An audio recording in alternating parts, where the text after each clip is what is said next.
Le maréchal du Tchad, Idriss Déby Itno, président de la République, chef de l'État, a promis le redémarrage de la cimenterie de Baoré avant fin janvier 2021. C'était lors de son dernier passage à Pala, le 6 novembre 2020. C'est 5 décembre 2020, soit 28 jours. Très exactement après cette promesse, le maréchal du Tchad tient son engagement et dépêche sur place à Baoré son représentant en la personne du ministre d'État, ministre secrétaire général de la présidence de la République, Kalzebe Payimi Debe, à l'effet de procéder officiellement au redémarrage du mastodonte qui transforme l'argile et le calcaire en ciment, une matière très prisée pour la construction des habitats modernes au Tchad.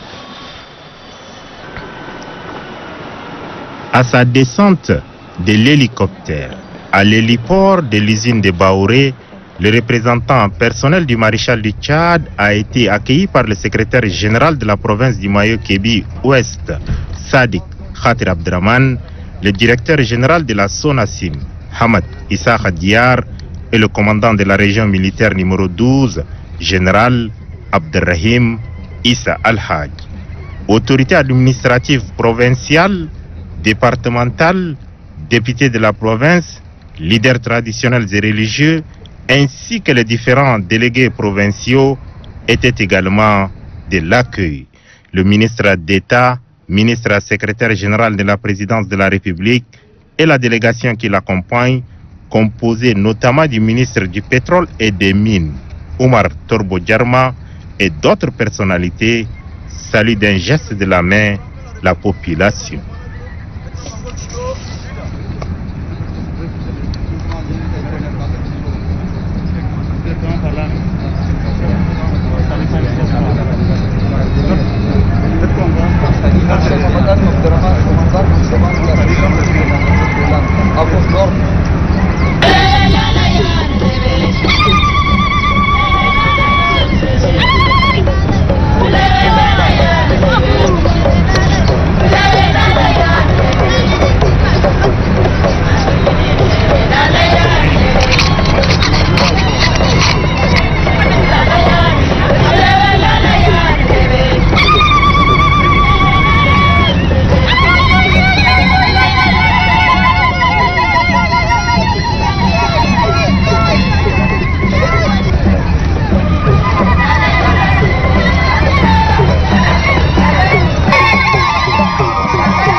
C'était le 16 février 2012 que le maréchal du Tchad a procédé à l'inauguration officielle de la cimenterie de Baoré dans le Mayo-Kébi Ouest.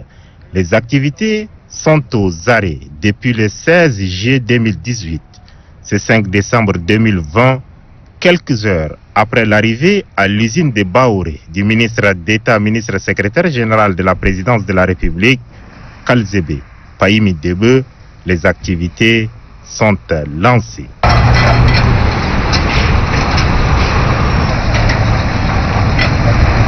L'usine a redémarré en trombe grâce à un apport conséquent du trésor public sur instruction personnelle du maréchal du Tchad, Idriss Déby Itno.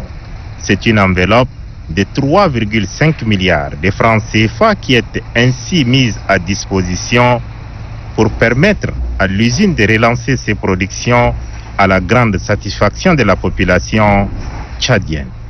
Il s'en est suivi une visite guidée des installations dont la capacité journalière de production oscille entre 700 à 850 tonnes extensibles à 1100 tonnes par jour.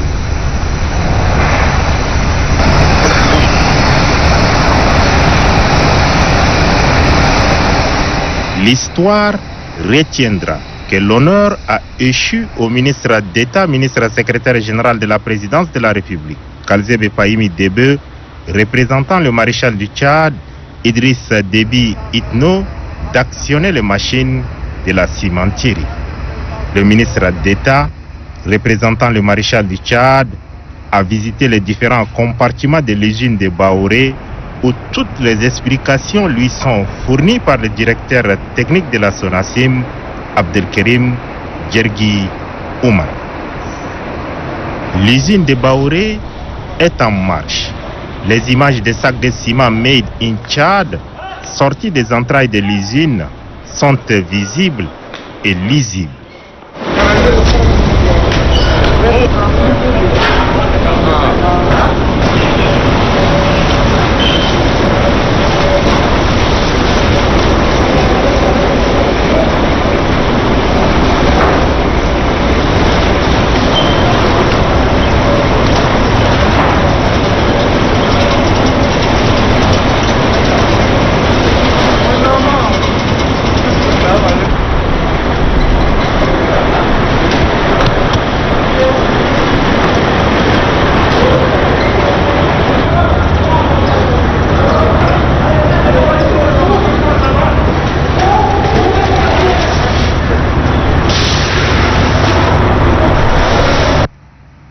Avec l'enveloppe mise à la disposition de l'équipe dirigeante, l'usine s'est dotée de 5 nouveaux générateurs de marque allemande d'une capacité cumulée de 5,3 MW.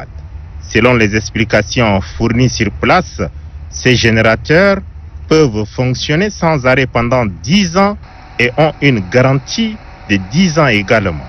À cela s'ajoute la dotation de tous les consommables devant permettre à l'usine de fonctionner sans arrêt pendant une année. L'usine de Baoré a un but social. Le maréchal du Tchad, qui voulait tout simplement permettre à ses compatriotes d'avoir un habitat décent, entend revoir le prix à la baisse incessamment. L'annonce est faite par le représentant du maréchal du Tchad, le ministre d'État, Kalzebe Pahimi Debo. Je crois que la population nous attend sur le prix. Ils veulent entendre le prix. C'est vrai, c'est un élément important. Le maréchal, il y tient beaucoup. Nous avons demandé à l'équipe de direction de l'usine de faire en sorte qu'ils finissent très rapidement leur simulation de manière à aller dans le sens des instructions données par le maréchal, c'est-à-dire du ciment abordable, très abordable pour nos populations. Autre bonne nouvelle, la population de la région productrice et les provinces environnantes auront leur dépôt de ciment sur place. Les murmures et autres gesticulations politiciennes stériles s'estomperont définitivement. Après avoir fini avec le volet visite guidée de la cimenterie de Baoré, le ministre d'État, ministre secrétaire général de la présidence de la République, met cap sur les 2 carrières pourvoyeuses de matières premières, à savoir le calcaire. Il s'agit des carrières de Baoré et de Louga. Le ministre d'État, ministre secrétaire général de la présidence de la République et la délégation qui l'accompagne ont eu à apprécier le travail qui s'est fait en amont avant le produit fini à l'usine. Pendant que l'usine de Baoré traversait la zone de turbulence, certains de ces gros porteurs sont détournés à d'autres fins. Grâce à la prompte réaction du maréchal du Tchad, la SONACIM a pu récupérer par voie judiciaire ses moyens roulants malgré que les plaques d'immatriculation ont été changées. Ce n'est pas tout. La base vie de la Société nationale de ciment, située à Baoré, propriété exclusive de la SONACIM, et toutes les pièces de rechange qui s'y trouvent, acquises sur fonds propres de la SONACIM, sont également utilisées à d'autres fins. Les preuves palpables sont montrées au ministre d'État, ministre secrétaire général de la présidence de la République, par le directeur général de la SONACIM, Hamad Issa Diar. Depuis 3 semaines, les réseaux sociaux sont alimentés à cause de la récupération des immobilisations spoliées de la SONACIM qui venaient d'être récupérées par le propriétaire, en l'occurrence la Société nationale du ciment du Tchad. Et voilà, vous voyez, à la satisfaction de tout le monde, l'usine a commencé à démarrer. Nous avons commencé même l'exploitation des carrières pour transporter du calcaire, de latérite, bref, toutes les matières premières avec ces engins. Maintenant,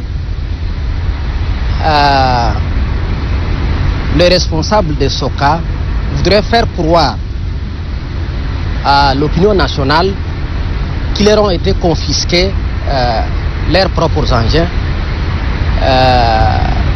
Ils ont été expulsés de leur propre propriété, alors que c'est la vase vie de la SONACIM que la SOCA occupait depuis 7 ans sans aucune contrepartie. Voilà, donc c'est une façon de détourner l'attention de l'opinion publique tchadienne. Voilà. Et ils ont mis tout en œuvre pour que cette usine ne redémarre pas. Voilà. Afin qu'ils puissent camoufler leur forfaiture et s'en aller avec les engins. Peu avant de quitter Pala pour rejoindre N'Djamena, le ministre d'État, Kalzebe Pahimi Debe, a tenu à rencontrer les forces vives de la sous-préfecture de Lamé. C'est en présence du 5e vice-président de l'Assemblée nationale, du ministre des Pétroles et des Mines et des membres de la délégation qui l'accompagnent. Je voudrais ici, au nom du maréchal du Tchad, vous remercier pour votre patience. Vous remercier pour votre compréhension parce que l'usine est aux arrêts depuis 2018. Vous avez patiemment supporté malgré le fait que cela vous crée des inconvénients, des effets néfastes pour votre économie. Vous avez supporté et je voudrais vous remercier sincèrement pour ça. Le ministre d'État invite par la suite les fils et filles de la sous-préfecture de Lamé à prendre soin de ces joyaux qui fait la fierté du Tchad. Le premier agent de sécurité pour l'usine, c'est vous, population. Parce que c'est votre bébé. Un bébé, quand on le met au monde, on l'entretient. Et il appartient à vous tous de faire en sorte que l'usine soit prospère. Pour répondre aux attentes, l'usine appartient au Tchad. Et il y a aussi les retombées sur le plan social. Aujourd'hui, 218, c'est le chiffre que j'ai retenu, 218 personnes travaillent à temps plein. Et il y a de nombreuses personnes qui collaborent, qui travaillent à temps partiel, qui vivent grâce à cette industrie. Le représentant du maréchal du Tchad, le ministre d'État, déclare quitter les locaux de la Société nationale de ciment SONACIM de Baoré, satisfait du travail titanesque abattu par la nouvelle équipe qui est aux manettes depuis le 17 août 2020, soit à peine un trimestre. Nous repartons donc tout à fait satisfaits de ce que nous avons vu ici et nous savons que avec cette nouvelle dynamique qui est mise à la tête de l'usine, on ne va plus retomber dans les travers du passé. Et vous savez que le conseil d'administration de l'usine a été totalement renouvelé. Il y a du sang neuf qui est mis et à la tête de l'usine et au sein du conseil d'administration. Il y a de bonnes raisons d'espérer. Cette cimenterie est pour le maréchal du Tchad un important dispositif pour propulser la construction des habitats modernes chez nous. En fixant le prix d'un sac de ciment made in Tchad à moins de 6 000 francs CFA, le numéro 1 tchadien voulait tout simplement permettre à ses compatriotes d'avoir un habitat décent.